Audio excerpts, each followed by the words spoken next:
Day 8, TBloom Takeover, NBA. Run it.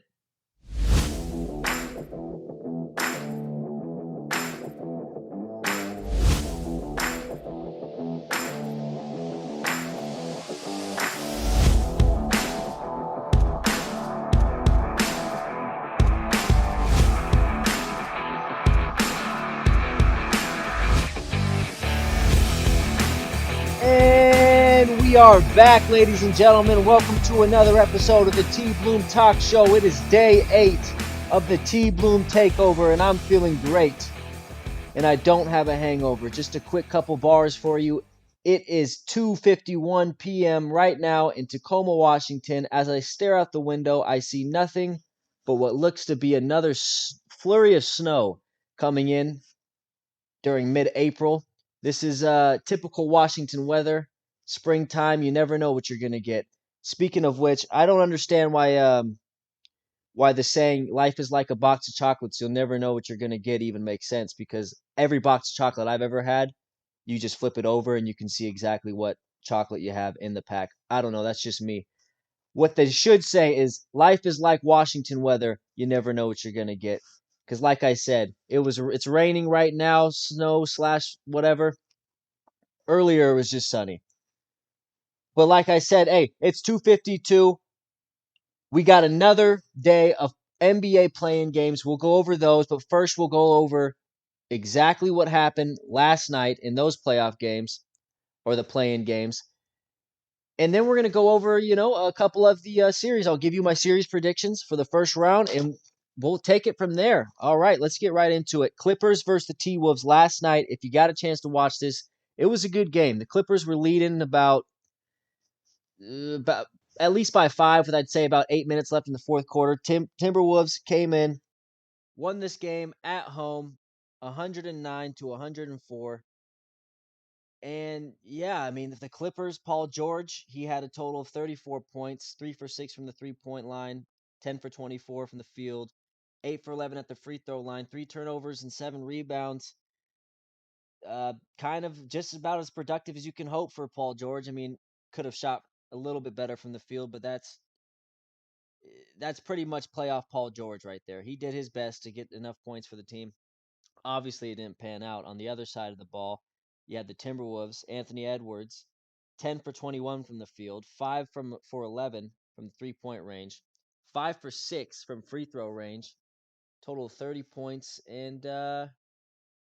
And yeah, D'Angelo Russell also had a really good game, 10 for 18 from the field, 3 for 5 from 3-point range, 6 for 8 from free throw range, and that was a total of 29 points for him. So these young guys, they came out against a more veteran style Clipper team, and they carried themselves to the win, just as I predicted. I predicted 122 to 112 score for the T-Wolves. That's okay. It didn't hit exactly, but essentially the T-Wolves won.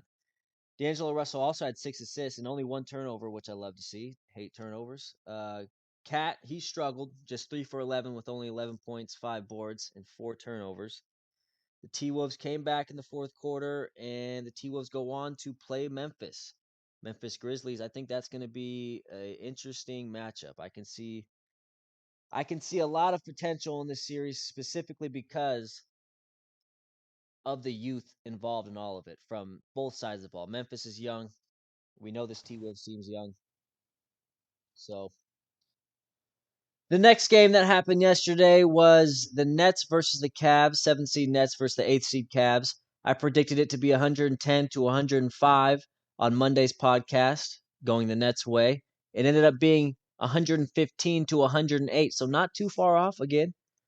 Predicted the correct winner, a little bit off on the points, but who cares if you get the winner right.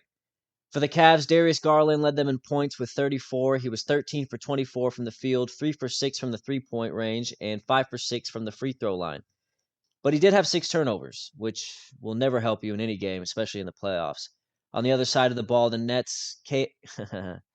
On the other side of the ball, Kevin Durant had 25 points. He was 9 for 16 from the field. He was 1 for 2 from 3-point range, 6 for 6 from the line, 5 total defensive rebounds, and a wild 11 assists. You don't see Kevin Durant getting double-doubles with assists along very much.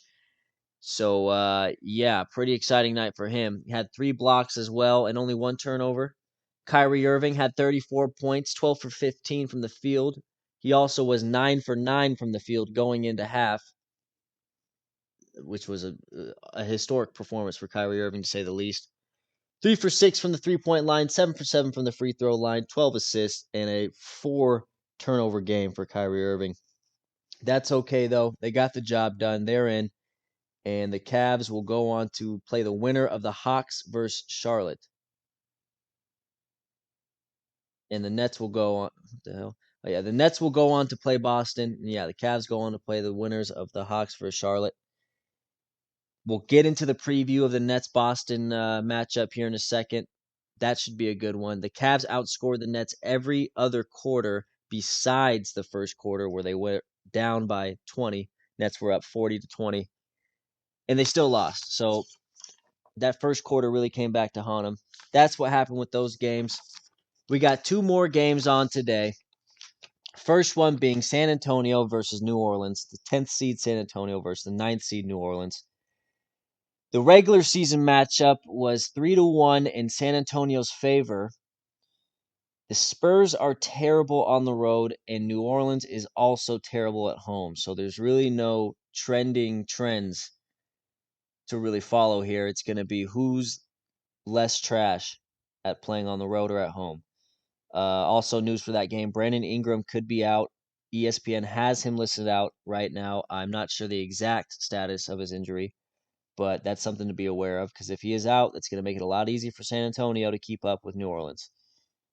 But I think San Antonio has a really good shot at blowing them out right now. I think that team's ready to make a playoff push for the 8th seed.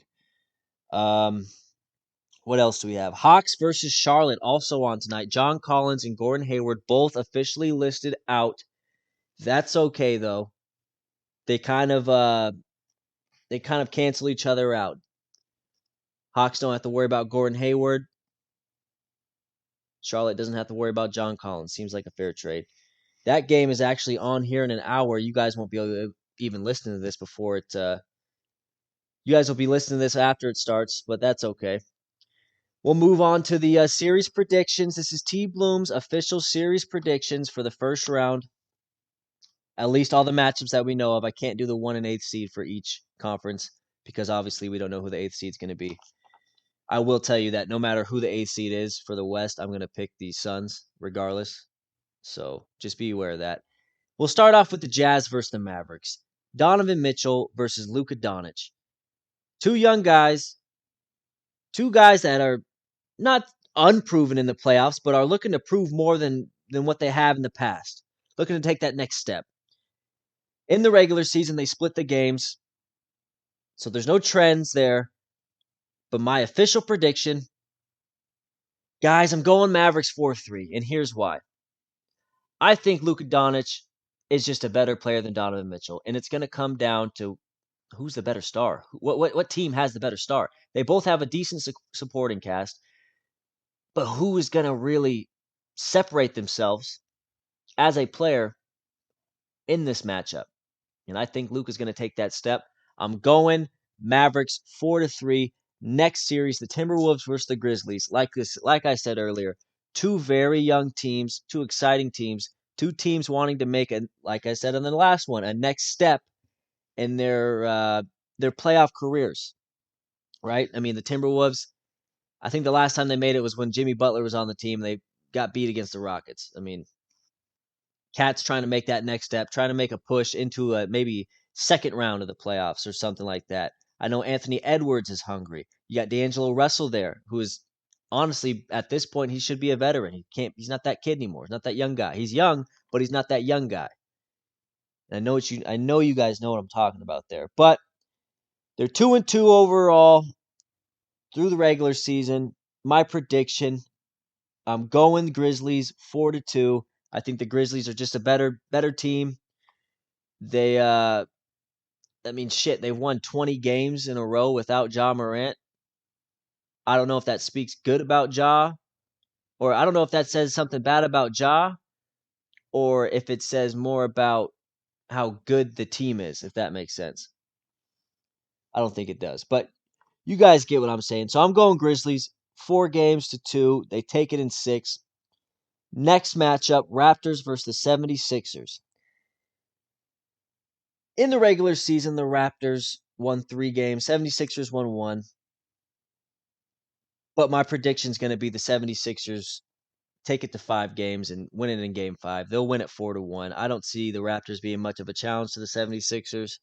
I think the Sixers are poised, ready, confident to make a run to at least the Eastern Conference final spot and possibly take on the Bucks. Let's see, can they play the Bucks? Would they play the Bucks? I'm not sure.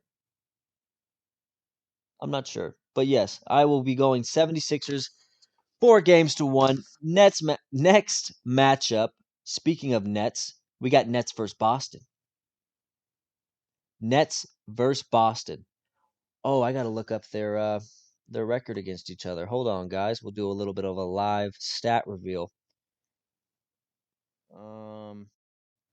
Yep. Boston took the series in the regular season 3-1.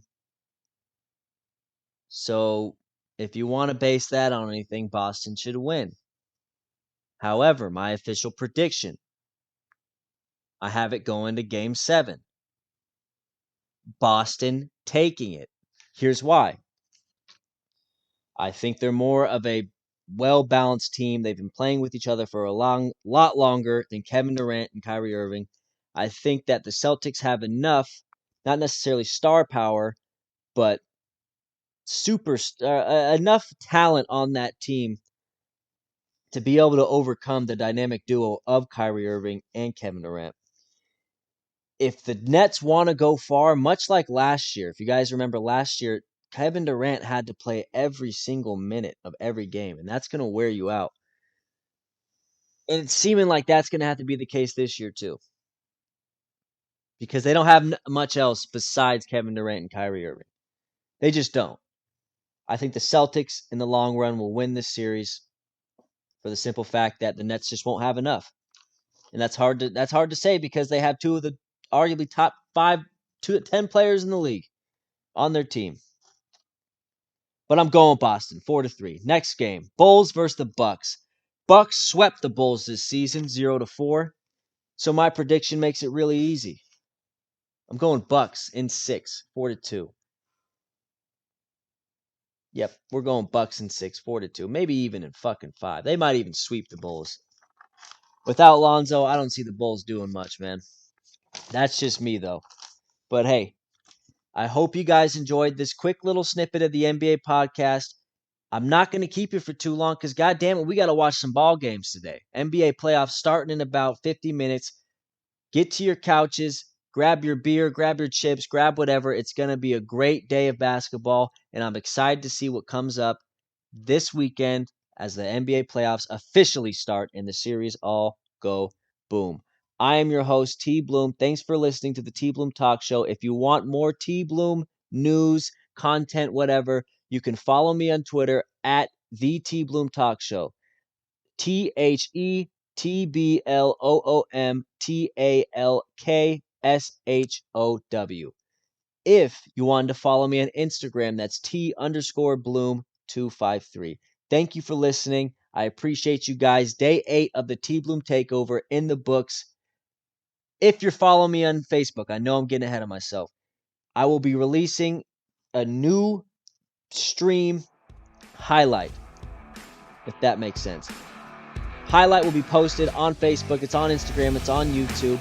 Follow me. I love you guys. Have a great day. TBloom out.